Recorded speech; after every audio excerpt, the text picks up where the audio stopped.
یہ کہانی بغداد کے ایک غریب مزدور کی ہے جس کی زندگی غربت اور مشقت میں گزرتی تھی، لیکن اس کی محنت، ایمانداری اور صبر نے اسے ایک دن وہ مقام عطا کیا جس کا وہ کبھی تصور بھی نہیں کر سکتا تھا۔ بہت سال پہلے جب بغداد اپنی شان و شوکت کے عروج پر تھا، بازاروں میں مسافر، تاجر اور عالم فضل لوگ نظر آتے تھے۔ اسی شہر کے ایک کنارے پر چھوٹے گھروں کا ایک محلہ تھا جہاں زیادہ تر مزدور اور کاریگر رہتے تھے۔ انہی میں سے ایک تھا رحمت، جو اینٹیں بنانے اور دیواریں چننے کا کام کرتا تھا۔ رحمت کی زندگی ایک عام مزدور کی طرح تھی۔ صبح سویرے گھر سے نکلتا، دن بھر پسینہ بہاتا اور شام کو تھوڑے سے سکے لے کر گھر واپس آتا۔ اس کا ایک چھوٹا سا جھونپڑا تھا جہاں اس کی بیوی زینب اور دو بچے علی اور فاطمہ اس کا انتظار کرتے تھے۔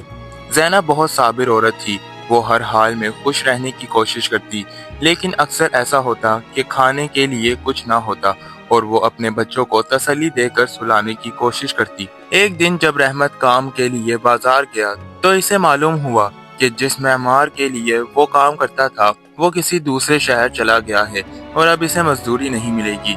اس دن وہ خالی ہاتھ گھر لوٹا اور زینب کو دیکھ کر بوجھل آواز میں کہا، آج بھی مزدوری نہیں ملی، بچوں کے کھانے کے لیے کچھ بھی نہیں ہے۔ زینب نے مسکرا کر کہا، اللہ پر بھروسہ رکھو، وہ کوئی نہ کوئی راستہ نکالے گا۔ رحمت کے دل میں امید تھی، لیکن غربت کا یہ سفر لمبا ہوتا جا رہا تھا۔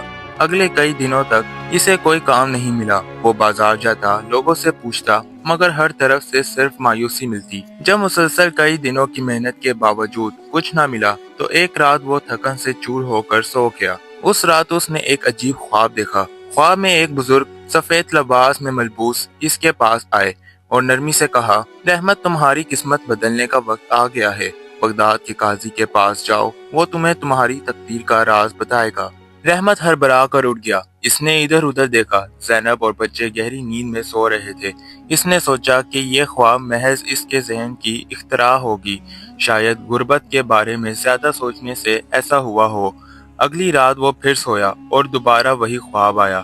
اس بار بزرگ نے کہا، اگر تم نے اس موقع کو ضائع کر دیا تو تمہاری قسمت کبھی نہیں بدلے گی۔ اب رحمت کو یقین ہونے لگا کہ یہ محض خواب نہیں بلکہ اللہ کی طرف سے ایک اشارہ ہے، لیکن ایک سوال اس کے ذہن میں گونج رہا تھا، کیا واقعی قسمت بدل سکتی ہے اس کی؟ صبح ہوتے ہی رحمت نے زینب کو یہ خواب سنایا۔ زینب نے حیرت سے سنا اور کہا، اگر یہ خواب مسلسل 2 رات آیا ہے تو ضرور اس میں کوئی نہ کوئی بات ہوگی، لیکن بغداد جانا آسان نہیں، ہمارے پاس نہ کھانے کو کچھ ہے نہ سفر کے لیے رقم۔ رحمت نے گہری سوچ میں ڈوب کر کہا، لیکن اگر میں نہیں گیا تو شاید میری قسمت کبھی نہ بدلے، میں پیدل ہی چلا جاؤں گا کیونکہ یہ میرے پاس ایک آخری موقع ہے۔ زینب نے اسے دعائیں دی اور کہا، جاؤ لیکن اپنے رب پر بھروسہ رکھنا اور راستے میں کسی کا حق مت مارنا۔ بغداد قریبی گاؤں سے زیادہ دور نہ تھا، مگر ایک مزدور کے لیے پیدل سفر کرنا کوئی آسان کام نہ تھا۔ راستے میں اسے کئی مشکلات پیش آئیں۔ وہ دن میں چلتا، رات کسی درخت کے نیچے سو جاتا، کبھی کبھی کسی گزرنے والے مسافر سے روٹی کا ایک ٹکڑا مل جاتا اور کبھی پیاس سے حلق خشک ہو جاتا، لیکن اس کے دل میں ایک امید تھی کہ جب وہ قاضی سے ملے گا تو اس کی تقدیر کا راز کھلے گا۔ 3 دن کے طویل سفر کے بعد وہ بغداد کے دروازے پر پہنچا۔ شہر میں داخل ہوتے ہی اسے لگا کہ وہ کسی اور ہی دنیا میں آ گیا ہے۔ بازاروں میں چمکتے ہوئے کپڑے، مصالحوں کی خوشبو، کتابوں کی دکانوں پر علماء کرام کی محفلیں، یہ سب دیکھ کر وہ حیران رہ گیا۔ لیکن اسے قاضی کے دربار جانا تھا۔ وہ لوگوں سے راستہ پوچھتا ہوا قاضی کی عدالت کے دروازے تک پہنچا، مگر یہاں بھی ایک اور آزمائش اس کی منتظر تھی۔ جب وہ قاضی کے دربار کے قریب پہنچا تو وہاں لوگوں کا ایک ہجوم دیکھا۔ کچھ لوگ اپنے مقدمات لے کر آئے ہوئے تھے، کچھ انصاف کی تلاش میں تھے اور کچھ صرف تماشا دیکھنے آئے تھے۔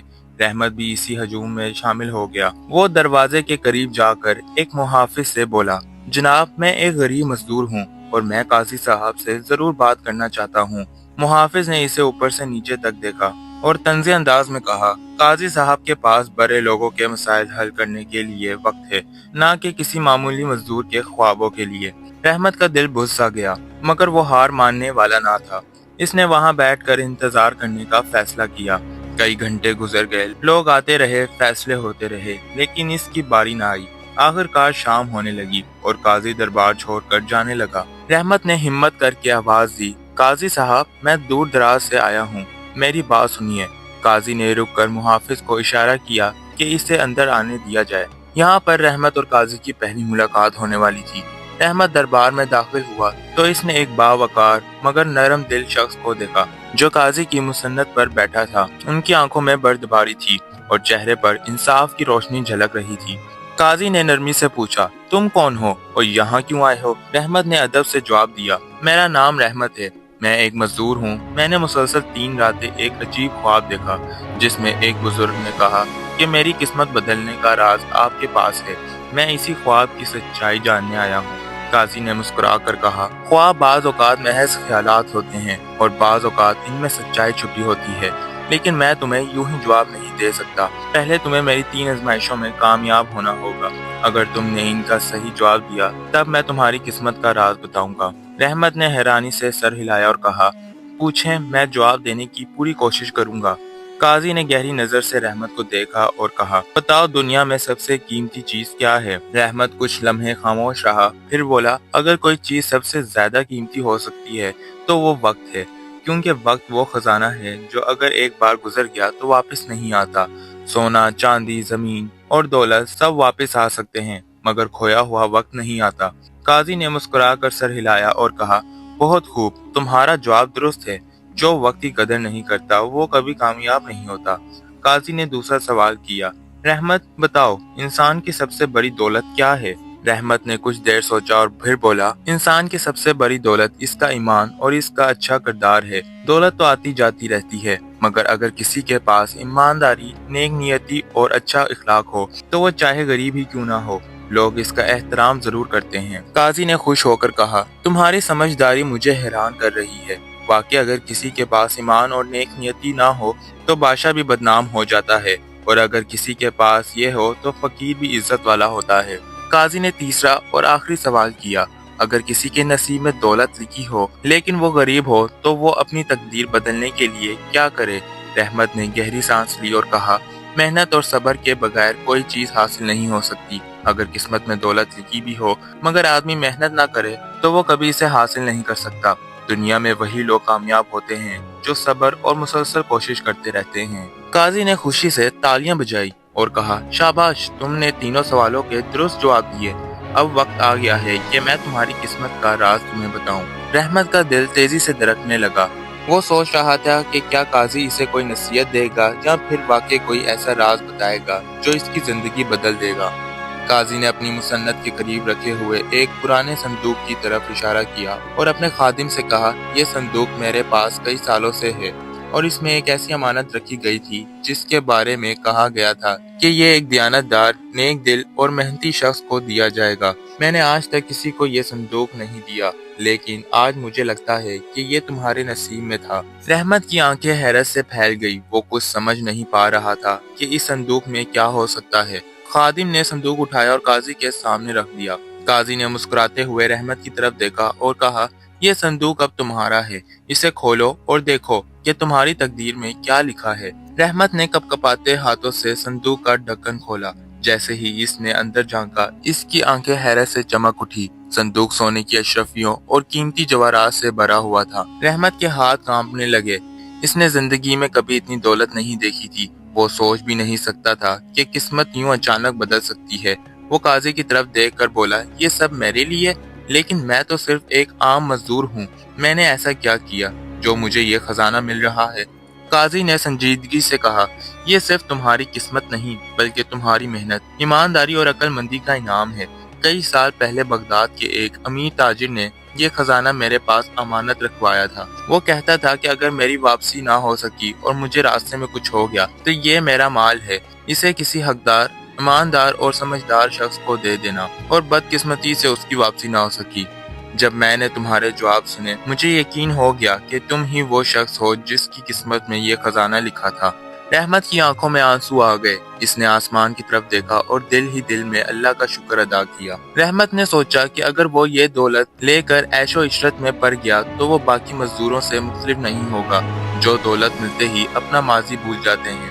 اس نے قاضی سے کہا، میں اپنی زندگی بدلنا چاہتا ہوں، لیکن میں چاہتا ہوں کہ میری دولت سے دوسرے ضرورت مند لوگ بھی فائدہ اٹھائیں۔ قاضی نے مسکرا کر کہا، یہی سوچ تمہیں سچا دولت مند بناتی ہے۔ رحمت، یاد رکھو، اصل امیری دولت میں نہیں بلکہ اچھے کردار میں ہوتی ہے۔ رحمت نے اپنی دولت کو دانش مندی سے استعمال کرنے کا فیصلہ کیا۔ اس نے بغداد میں ایک بڑا کاریگری کارخانہ کھولا جہاں غریب مزدوروں کو اچھے پیسے ملنے لگے۔ وہ ان کے ساتھ نرمی سے پیش آتا، ان کی ضرورتوں کا خیال رکھتا اور ہمیشہ ان کو نصیحتیں کرتا کہ ایمانداری اور محنت کبھی رائیگاں نہیں جاتی۔ رحمت کی شہرت دور دور تک پھیل گئی۔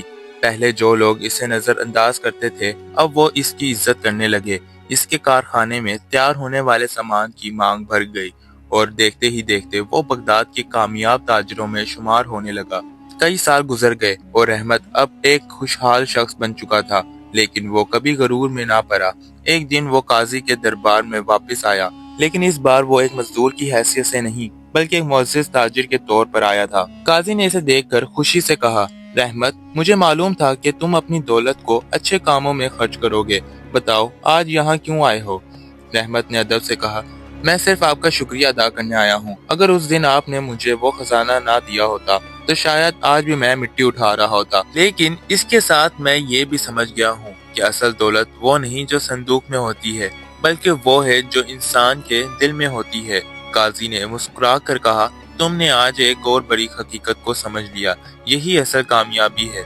یہ کہانی ہمیں یہ سبق دیتی ہے کہ اگر قسمت میں کچھ اچھا لکھا ہو تو اسے حاصل کرنے کے لیے محنت اور قربانی دینا ضروری ہے۔